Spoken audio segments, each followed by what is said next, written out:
rama de la Liga de Doncellas Alemanas, Von Deutscher Mal. En ambas, solamente son aceptados los hijos de alemanes.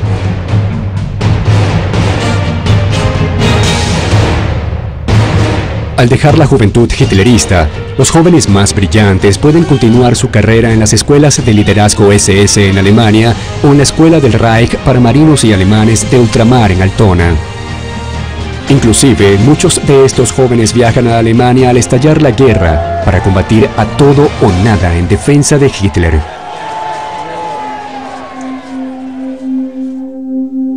La mayoría muere en el frente de batalla.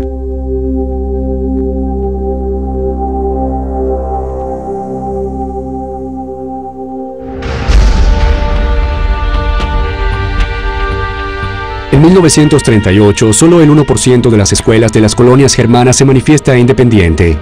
Las demás responden abiertamente al nacionalismo alemán conservador o directamente al hitlerismo. Por ejemplo, en la escuela alemana de Villa Mariana, en Sao Paulo, los profesores se presentaban uniformados con la esvástica en el hombro, saludaban a sus alumnos con un Heil Hitler. En fin, todo el contenido era muy semejante al contenido enseñado en la Alemania nazi. Los programas de estudio bajan directamente desde Alemania. Los alemanes disidentes, judíos y no judíos, se encuentran con que ninguna escuela de la colectividad accede a recibir a sus hijos.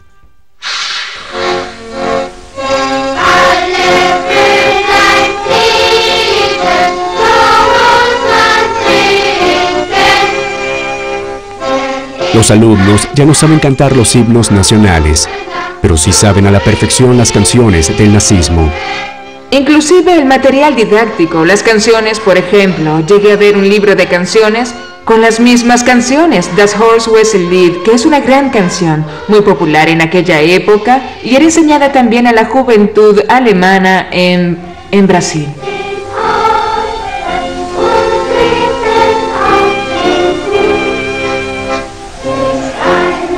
El abuso e ideologización llega a niveles peligrosos cuando los retratos de los próceres locales son reemplazados por los de los líderes nacionalsocialistas. Había retratos de Hitler, se enseñaba básicamente la cultura alemana en clave, digamos, de lo que es la lógica del nacionalsocialismo, los principios raciales.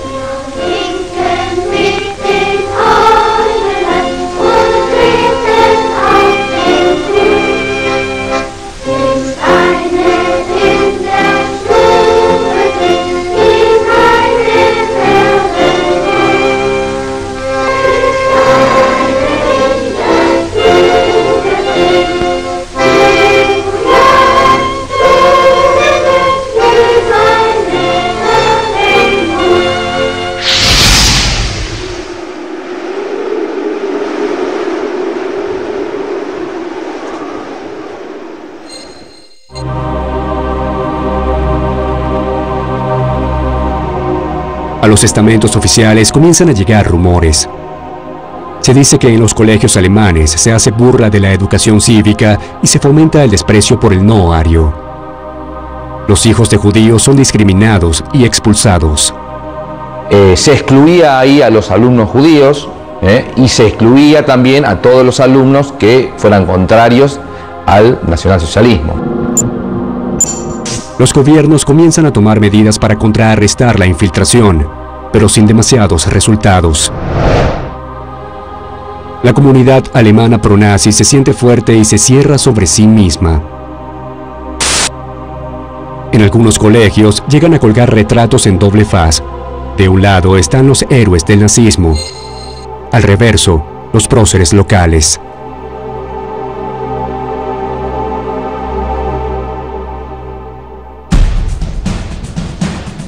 El 18 de mayo de 1938, comienza en la Cámara de Diputados de la Nación Argentina un encendido debate en el cual los diputados Raúl Damonte Taborda y Enrique Dickmann denuncian las actividades nacionalsocialistas en el país. Algo parecido ocurre en todo el Cono Sur. Los ministerios de educación de los respectivos países toman nota de la situación, pero ¿Qué pueden hacer los gobiernos americanos frente a tal avanzada sin entrar en conflicto con una Alemania cada vez más militarizada y poderosa?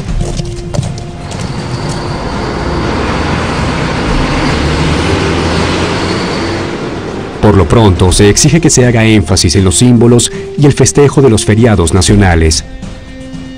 También se prohíbe por decreto el uso de idiomas extranjeros en las escuelas privadas, cualquier adoctrinamiento político y prácticas racistas.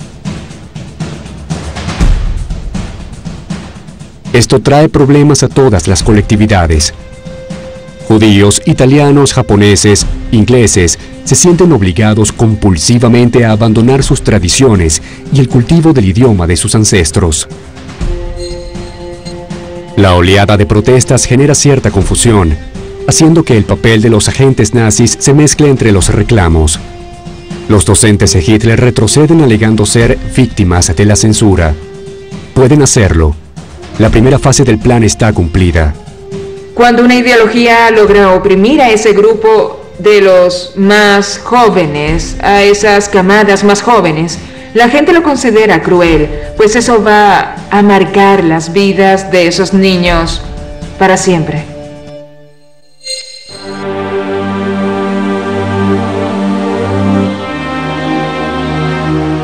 En algunos lugares de Latinoamérica, decenas de miles de jóvenes están convencidos de formar parte de un mundo nuevo, de un Reich o imperio que durará 1000 años, tal como dijo Hitler. Muchos de estos jóvenes nacidos y criados en el continente americano mueren en lejanos países de Europa, defendiendo la causa de un líder que nunca habían visto ni oído directamente. Muchos otros se quedan esperando una orden para lanzarse a defender la causa, una orden que nunca llega. Un ejército de jóvenes nazis latente en los confines de Sudamérica. Es una comunidad de 230 a 300.000 personas que viven en Brasil. Es mucha gente. Y si esas personas se vuelcan a ese ideario, serían una fuerza en potencia. Creo que eso es importante.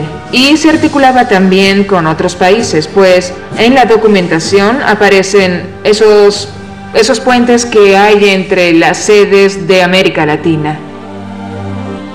Cabe preguntarse qué hubiera pasado si Hitler hubiese ganado la guerra. ¿Quién hubiera resistido esa invasión desde adentro y desde afuera? ¿Cuánto tiempo hubiera tardado en caer América? Pero la pregunta más inquietante es, ¿cuál fue la verdadera influencia y legado que dejó esta formación en los jóvenes, que más tarde se convirtieron en parte de la sociedad? Puede haber algunos rastros, digamos, de esas cuestiones sensoriales, que forman parte incluso hasta de la estructura inconsciente de las personas, ¿no? Que hacen que le quedan, digamos, esta cuestión de la formación en la más tierna infancia, ¿no?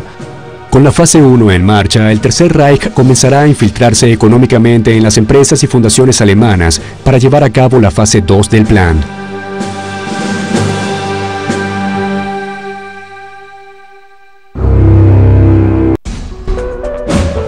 La imagen heroica del nazismo ya se instaló en la mente de los jóvenes americanos. Pero, ¿qué sucedía con los padres de estos niños? ¿Cómo se podía influenciar a un adulto ya formado intelectualmente? La respuesta, a través del dinero. La fase 2 del plan nazi apunta directo a la infiltración del poder económico en América con dos objetivos.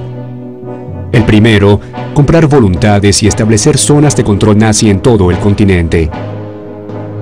El segundo, blanquear los capitales usurpados a enemigos del Reich. En un principio, el Tercer Reich se infiltra en la economía sudamericana a través de vías comerciales legítimas, embajadas, consulados y grandes empresas hermanas. Simultáneamente, la diplomacia nazi desembarca en Sudamérica y avanza sobre el resto de la sociedad en una infiltración sutil e ininterrumpida.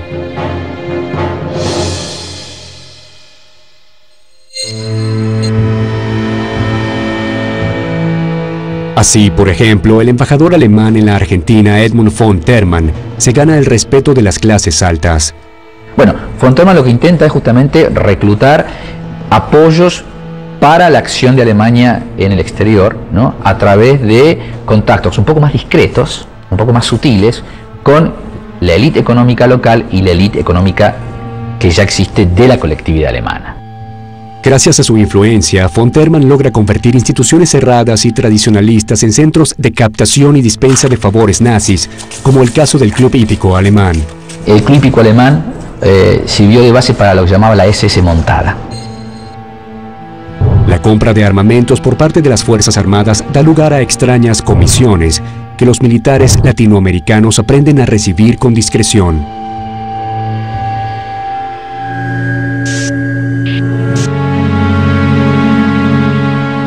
El general argentino Juan Pistarini recibe la Cruz de Hierro del Tercer Reich en virtud de sus gestiones comerciales. Nombrado ministro de Obras Públicas de la Argentina en 1935, encara la construcción de obras monumentales, como el Aeropuerto Internacional de Ezeiza, que hoy lleva su nombre. Sus faraónicos proyectos siempre son concretados por la firma alemana GEOPE a través de dudosas licitaciones.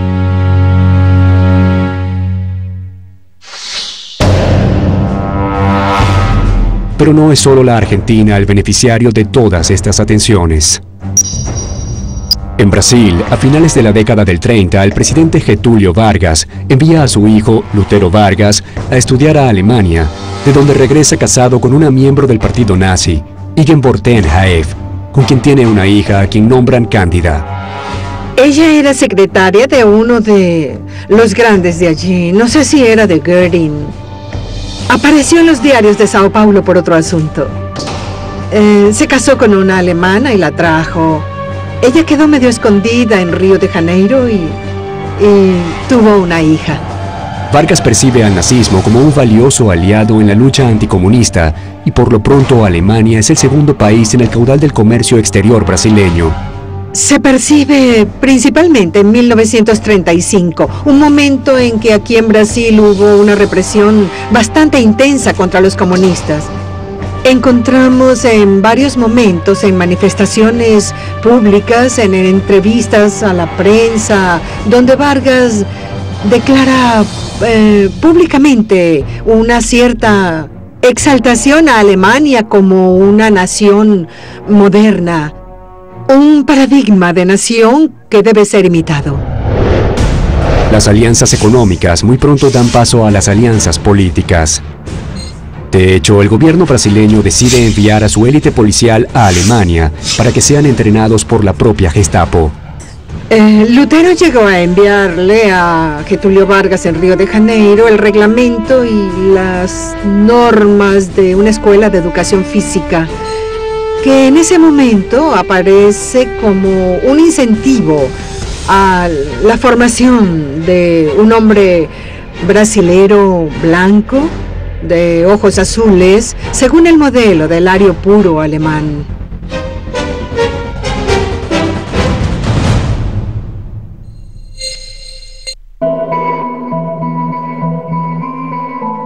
Siguiendo el tramado nazi, en Chile, Jorge González Fonmarés funda el MNS, el Movimiento Nacional Socialista de Chile, que recibe fuerte apoyo económico de la Embajada Alemana en Santiago y de empresarios germanos, a tal punto que Fonmarés es elegido diputado a través del voto popular.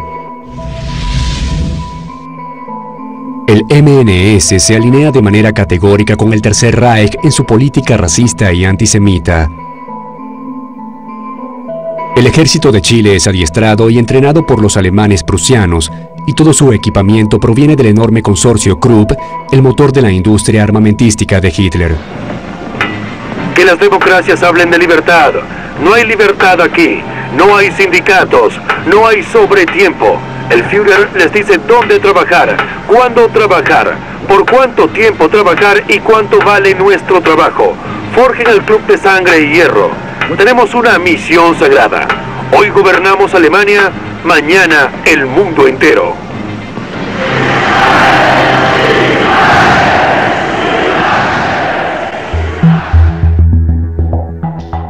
Pero Pero los nazis saben muy bien que la única manera de erigir una dictadura es forjando sus cimientos en la clase